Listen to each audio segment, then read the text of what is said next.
exceptional guest, national champion from 2 different countries, Mr. Emiliano Gandara. We introduced you as a national champion, but you've won it in Mexico and you've won it here in the U.S. So, I mean, I want to hear a little bit about your national experience in Mexico and when you won that. Yeah, I think the first time I won it was in 2021. It was, it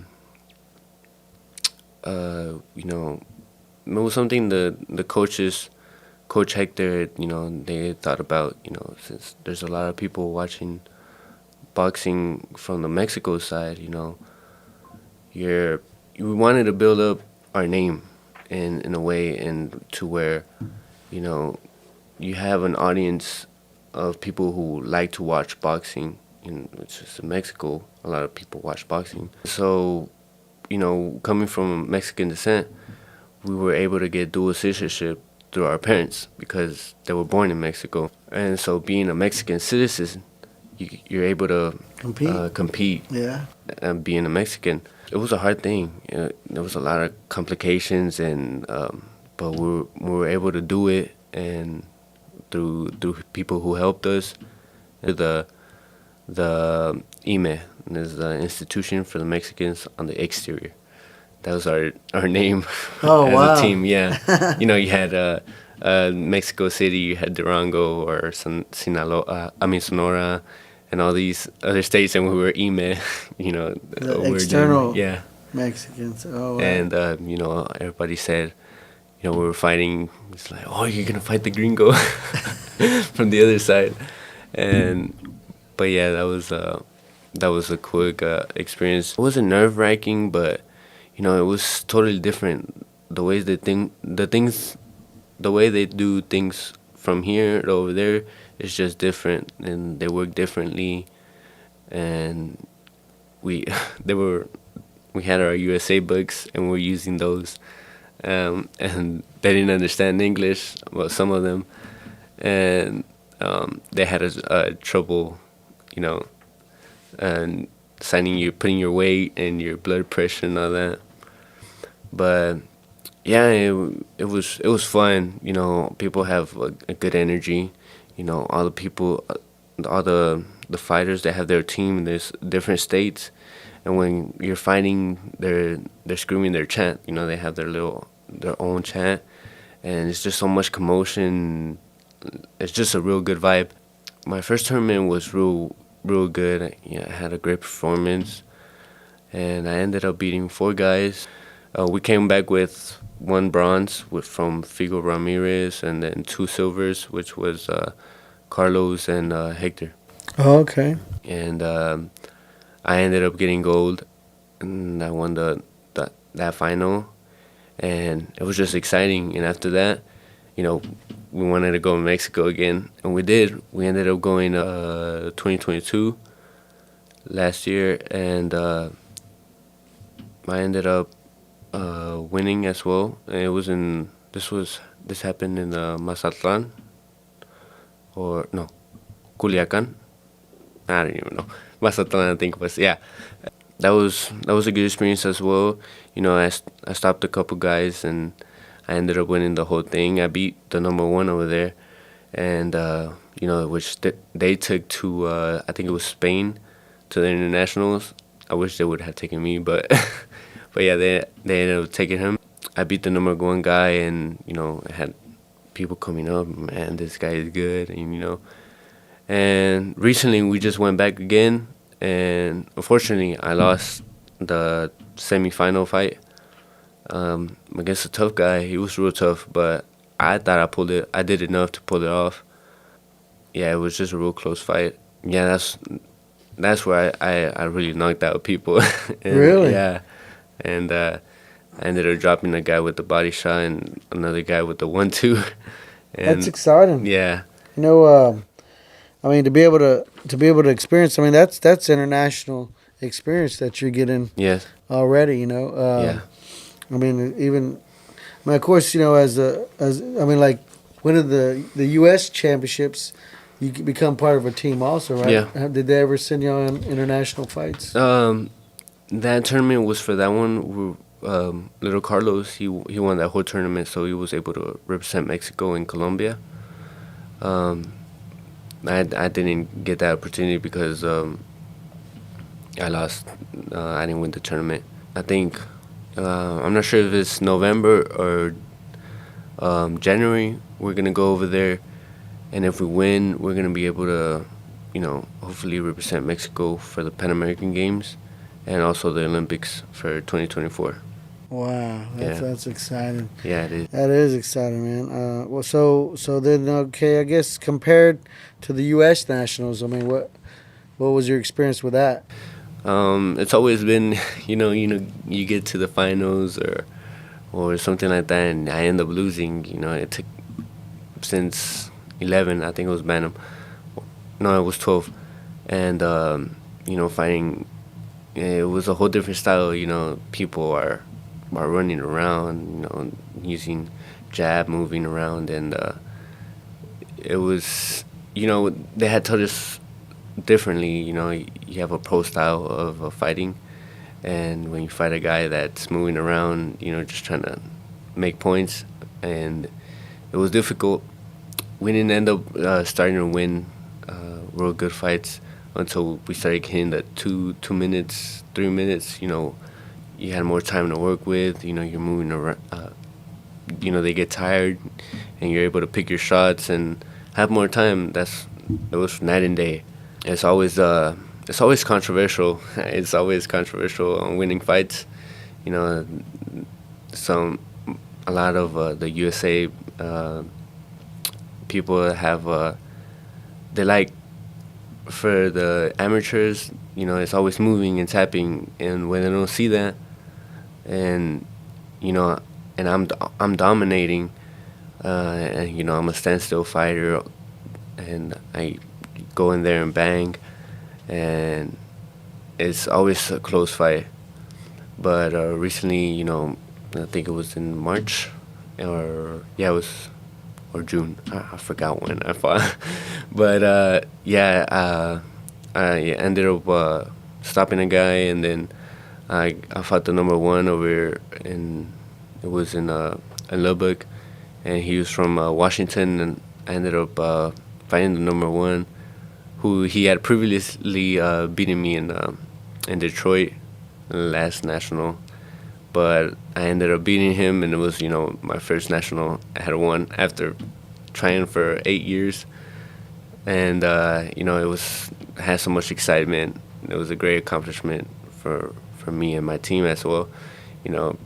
Fighting all the time, going on long trips, and it's been fun, but you go for one thing, and that's the national title. Yeah, absolutely. All the sacrifice, all the blood, sweat, and tears, Yeah. and hard work, it paid off. Huh? Yeah, it did. Yeah. I mean, because it is in the nationals. There are really close, razor close Yeah. decisions all the time, and just depending on, like you said, the style that they like. Yes. As a hit and move boxer, and you are. I mean, you're an aggressive fighter. You could say, but I've seen you box. Yeah. I remember I seen you box a couple times on one of my shows when you fought Santiago. I seen you box Oh, a little yeah. bit. I'm like, hey, I had never seen you do that. I'm like, man, I didn't know you knew how to do that. Yeah. So you know how to do all that. It just, when you got control of the fight, why are you gonna change it to something else, Yeah. right? But, well, man, those are great accomplishments.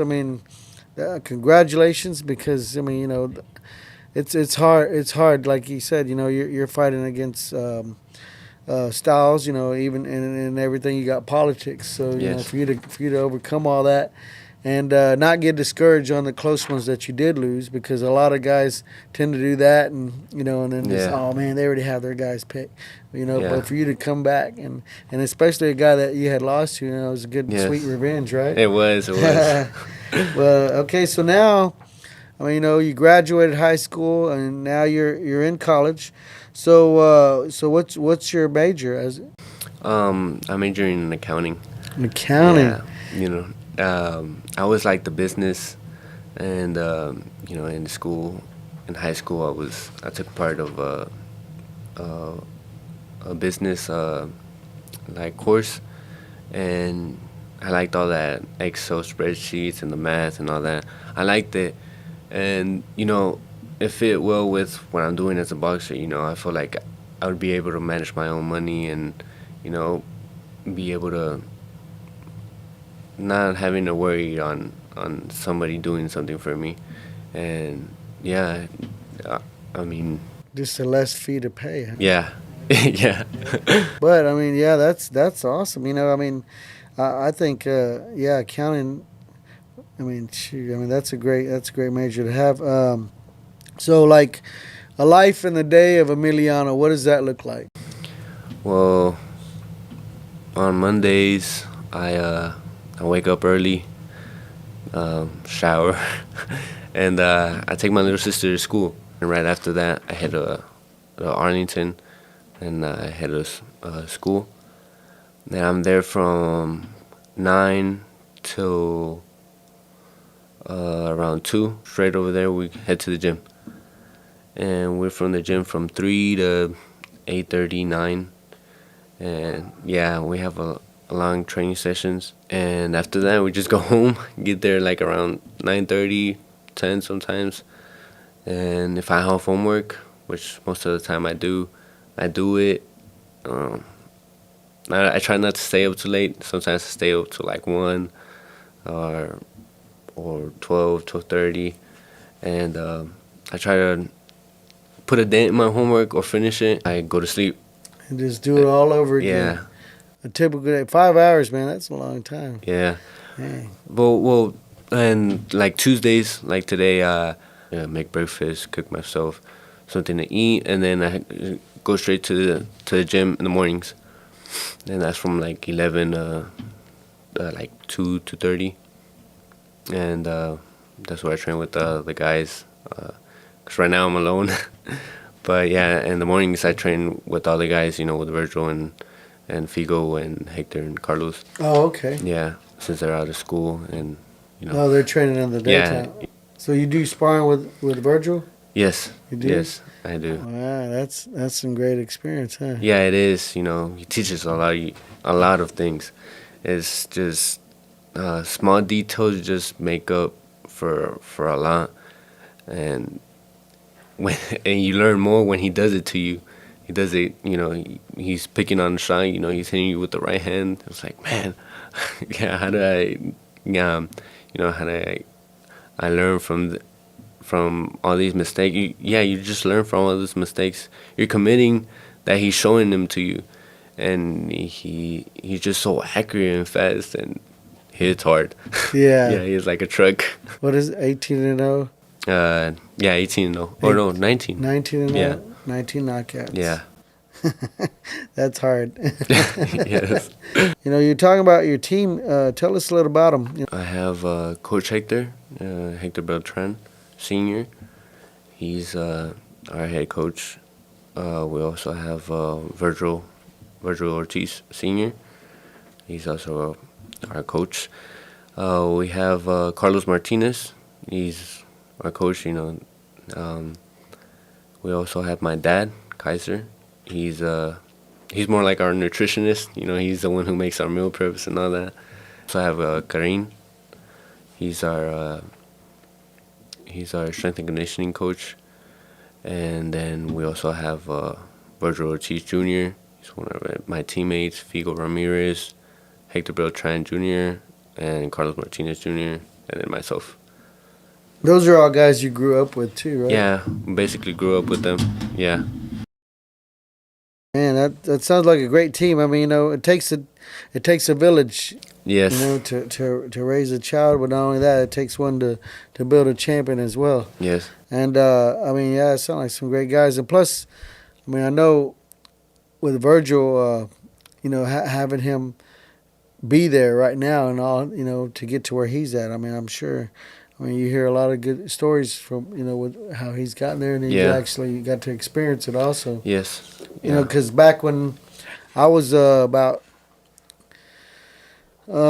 was in my teens, 16, 17. There were 5 world champions in Fort Worth, from Fort Worth, and I used to train in that gym, and I would see how they worked, and And yeah, so I mean, you learn a lot for sure. Getting hands on, first eye experience, right? Yes, you do. So okay, so what's next? What's gonna be next for you? I mean, right now, what do you have coming up? November we have a tournament in Mexico. It's national, and it's gonna be at the end of November.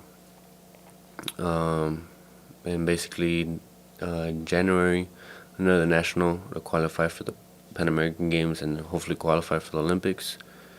And then after that, if we do, we will wait till probably hope another 6 months from January or four to be able to fight for the Olympics. And if that was not God's plan, then we'll hopefully turn pro. I'm looking forward to.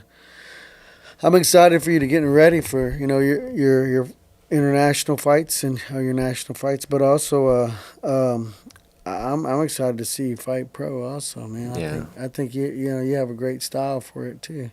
You're a banger. I mean, you have some good defense, and you're always in shape.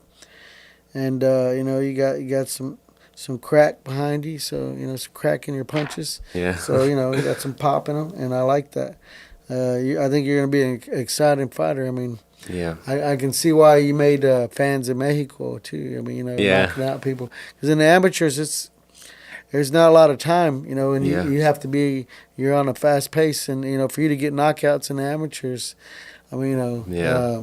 you're doing something right for sure. Yeah, that's a cool part, when you start getting known, and people asking for your autographs or some pictures. That's the cool thing about it. You start getting known, and it's kind of like, dang, I'm signing to this guy's. He wants my signature, and he wants a picture with me, and it's just cool to have people that like your boxing and your craft so much that they're willing to take part of their time to ask you for something so small. Yeah, that's awesome, man. And well, you know what? That's just the start of it. Yeah. I mean, for you. Okay, so we're gonna go ahead and end it off with like some fun facts about Emiliano and let the fans and your new fans that you signed those autographs for. What's your favorite cheat meal? Because I know during camp, Oh you yeah. have to stay on a I'm sure your dad's keeping you on a Oh yeah, he does tight all meal the time. plan. So but on your cheat meal, what's your favorite cheat meal you like to do? Man, I usually just try and go to the gas station, whatever gas station, grab all those snacks. Try to grab the hot Cheetos, the beef jerky, the Slim Jims, some Coke. Oh my God, I love that. That is so Yeah. funny. I mean, right after fighting, I don't do it before. My dad still, he has still a strict diet plan on before you fight. But right after, man, I like to go all out. And, man, That's funny. yeah, I try to get it whatever I can. Sometimes, because my dad only gives me the weekend, that weekend, and that's it. That weekend, yeah. And And it's a lifestyle for sure, man. yeah, of course, This boxing is a lifestyle. right after that, you just go back to the grind. So I try to take advantage of it. I told my dad, let's go get some. I like Vietnamese food a lot, so I like having the pho, the broth with the noodles, and I usually give myself the big old plate, the biggest one they have, and I like to fill it up with all those vegetables they have, and oh my God, it makes my day. I mean, for me, I try to find all the best places because of all the time that I had to try to make weight. Yeah. I eat better, but I try to make sure it's worth it. Yeah. And that's funny that your cheat meals are going to the gas station. Yes. Yeah. Okay, so another fun fact. So who's your favorite fighter? I mean, who are you looking to try to get an autograph from? Oh man, my favorite fighter, as I said, I started boxing because of him. It was Manny Pacquiao. I've always looked up to him. He was a lefty, and he was so small, and he up to, what was it, middleweight or 147 or 154? I don't know where he fought. 54. 54, right? Yeah. And man, he's accomplished so much, and he didn't really have technique, but just he never stopped throwing, and he was just awesome. He was awesome to watch. That's the guy I've been watching since I was little. So I don't know. Surprisingly, I think he. Yeah. He had a lot. I mean, a lot of technique. I mean, to where Freddie put a lot of work in him whenever he came to him first from the Philippines. Because I remember, it's funny because after I beat Johnny, Freddie Roach wasn't too happy about it. Yeah. And I saw him at another fight later on, and it was a different fight card in Vegas, and I was just there as a fan. I was seeing some fights. I think it was a Fernando Vargas fight. We're at the weigh-ins. Yeah. And I'm like, "Hey, Freddie, how's it going?" He goes, "I got another guy for you. He's from the Philippines." I said, "Oh yeah?" He goes, "Yeah. And he'll whoop your ass." I said, "Is that right?" I said, "All right, man, we'll get him ready." And then it turned out, Manny's career, it still hadn't it hadn't flourished at all. But I mean, he was just a raw, tough guy back then. I mean, no, I say tough guy. He was already a world champion, but I mean, he was pretty. His onslaught. I mean, he wasn't as polished. Yeah. But that was funny when he told me that. And hopefully Manny will see this. And so that way, when he sees you, he's gonna recognize you. Of course, I hope so. Okay, so what about your favorite fight? Dang, that was a tough one. Probably, I'd say one of Manny Pacquiao's with Marquez's fight. I think either the third or fourth one, even though he got knocked out.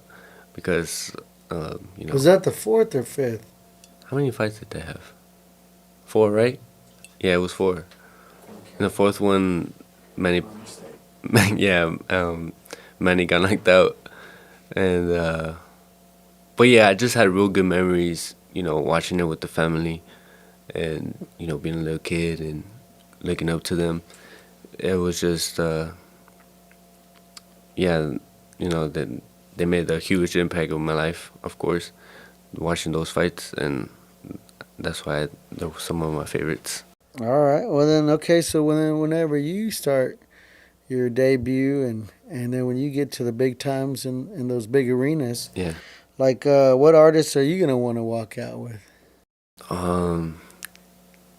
I mean, I guess for now, because you might change it in the future. So who would you want to walk out with? I'm not sure. Your career. I've never thought about that. I've always envisioned myself walking out to like a Mexican song, jumping up and down and walking, saying hi to everyone. But I've never thought about what artist I would want to have there. And I don't know. Probably a rapper. Probably like, I don't know, some cool rapper. Well, see, that's something to think about. I know. Get ready. Okay. I know the Mexican OT. I don't want to have him rapping while I'm walking in. Yeah, and he's from Houston. He's from Texas too. Well, then there you go. Maybe he'll show up to one of your shows. Yeah. And you connect with him. Well, man, we're happy. Thanks for coming out with us, and giving us this interview. I mean, I'm looking forward to you and your career and what you do right now, and finish off in your amateurs. We support you, and we wish you the best. But tell us and tell the fans where they can keep up with you on social media. Well, you could keep up with me at _ Emiliano _ Gandara _ for all my social media, and then Facebook is just my name. But yeah, that's where you can keep up with all my boxing, my cute pictures. All right, Emiliano Gandara. Thank you.